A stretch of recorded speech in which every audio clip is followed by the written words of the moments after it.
The first thing that affected me when I became Muslim was basically I was just quite shy to begin with. I obviously didn't know how to pray. I didn't know any Arabic when I first entered into the religion of Islam.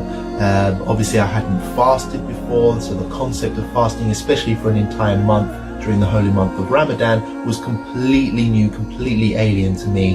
And all of these things, even praying together with other Muslims, going to the mosque for example and praying with other brothers who knew how to pray, was very intimidating for me, simply because I just didn't know what I was doing. So what I would advise you is to try and initially, if you're very shy and a bit self-conscious, you can obviously practice at home. There is a lot of content online, on YouTube for example, videos showing you from start to finish on how to pray and how to pray the most basic, easiest way. And then once you get to grips with that, you can then explore and expand and get a bit more practice on how to pray like a professional.